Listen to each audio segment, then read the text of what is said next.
All right, good evening, everybody. I'm Martha McCallum, and a story exclusive tonight, reaction to the Mueller findings from the man in charge of President Trump's 2020 re-election campaign, Brad Parscale. He said this when the letter came out and the news came in that there would be no new indictments.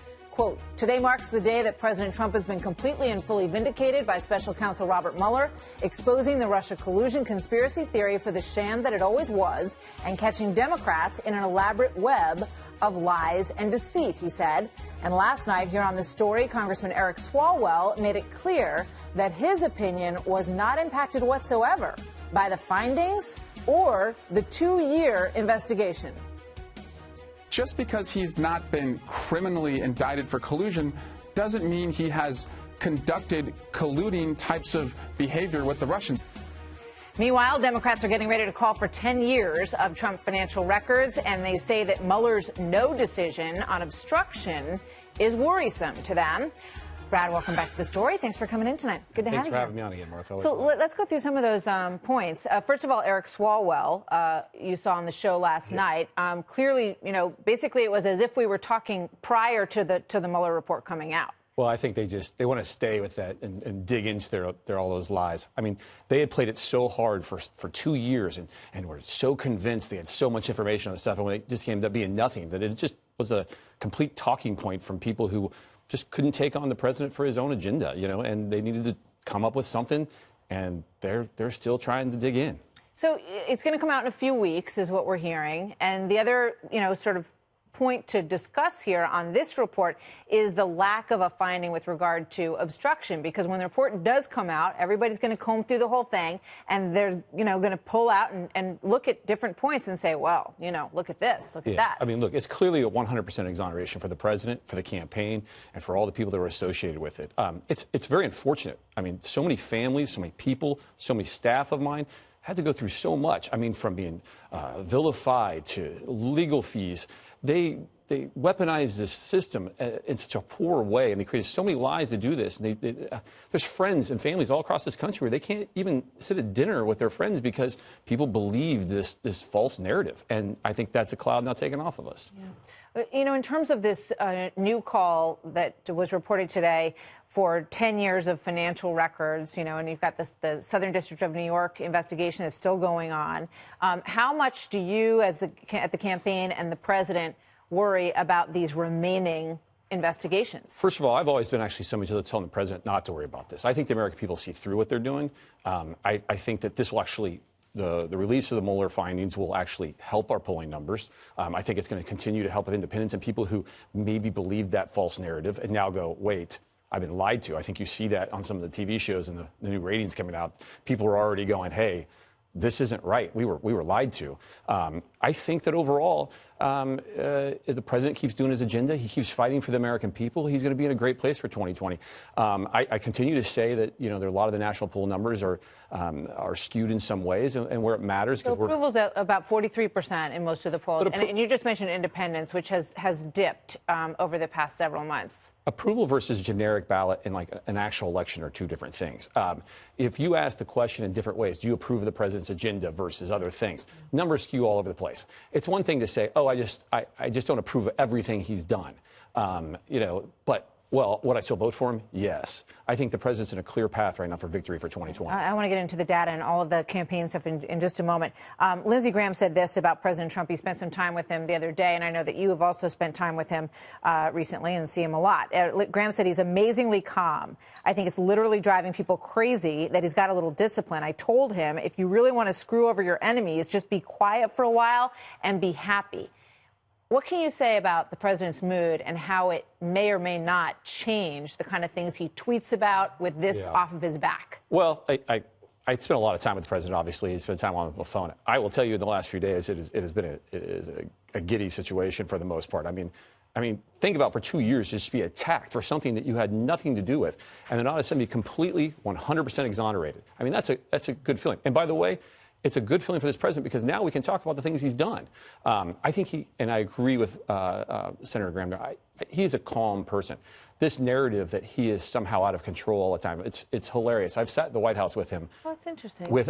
I've sat at the White House, literally looked at my phone with a reporter announcing that the president's pissed off or yelling, and I'm looking at the president, and he's like laughing at me, drinking a Diet Coke, going, and I tell him, he's like, I haven't done anything today. Well, a lot of people have left the White House. You know, you've had a lot of turnover, and some people who leave say that it's a chaotic place to work. And I know that you and others who have been there all the way through say that that's just simply not true. But do you think, you know, what changes now in terms of his ability to deal with an agenda? He's coming out with health care. I just want to play this soundbite of the president and Nancy Pelosi talking about something that may be top of the agenda now. Obamacare is a disaster. It's too expensive by far. The GOP will never stop trying to destroy the affordable health care of America's families.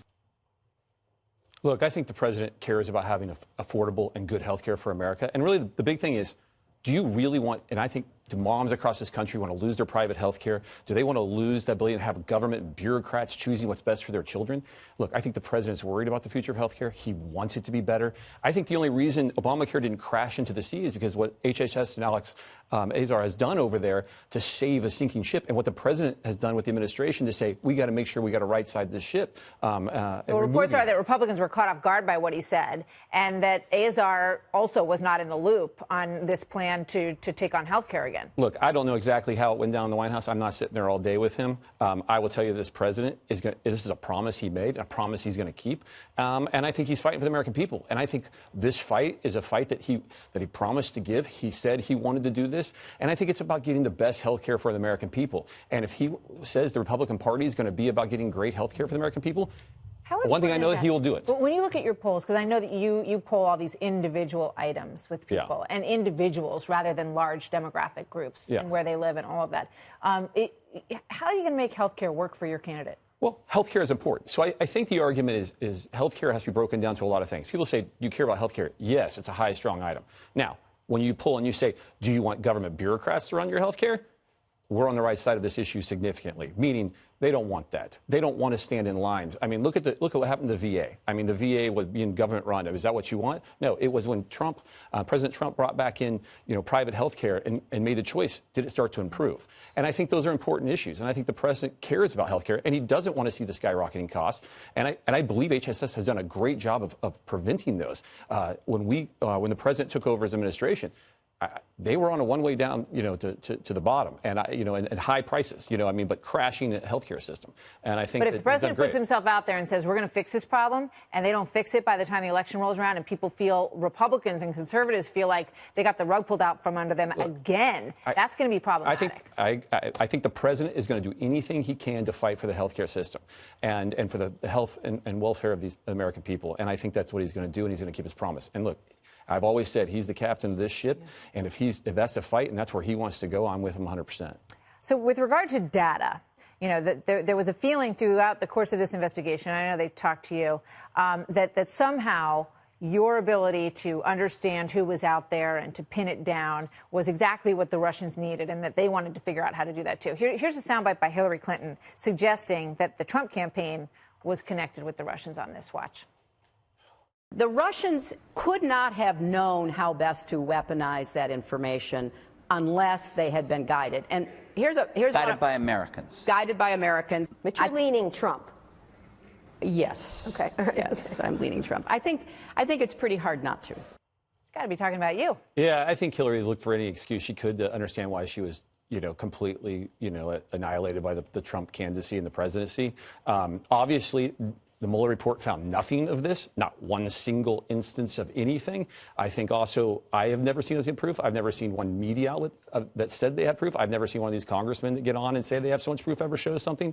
There's never been anything. And can I tell you the truth is, I don't think they got anywhere close to what we did. I don't think they did anything even remotely close. And I think what it is a narrative to know why her campaign got beat and why she got beat. And I think they had to make something up because they just couldn't say that President Trump ran a better campaign and ran on policies that actually are better for America. In the last couple of minutes, I want to talk about that data and, your approach as you go into 2020. You say you're going to have 1.6 million volunteers on the ground in a data-driven ground game. You had 700,000 in the last campaign. Yep. What are all those people going to be doing exactly? Well, we're revolutionizing the way campaigns work from the ground. It used to be, how many offices did you have? How much of this do you have?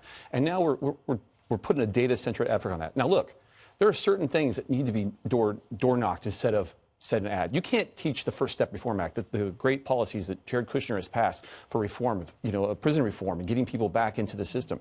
That can't be done in a 2-second ad. That has to be a knock on the door explain, hey, let me tell you what the president has done to break the cycle of prison, and what's happened and getting people back out there. So there are a lot of ways and a lot of things that the president needs to go out and talk to people. Volunteers. If we have one volunteer for every 13 people I need to win, that means only one person needs to go talk to 13 people and convince a good portion of them, to come vote for the president again. And I think those are numbers that no one's ever seen before in this country. And if we have data and app development and technology helping them do that, I think that's a great way to help the president win a re-election. Well, we're going to talk a lot more about that as we go forward throughout the campaign. Before I let you go, do you think the president will decide to take a victory lap at the White House Correspondents' Dinner this year? I have no idea. That's him. You have to ask him about the dinner. I do not take his dinner plans. That's not in my realm of duties for a day.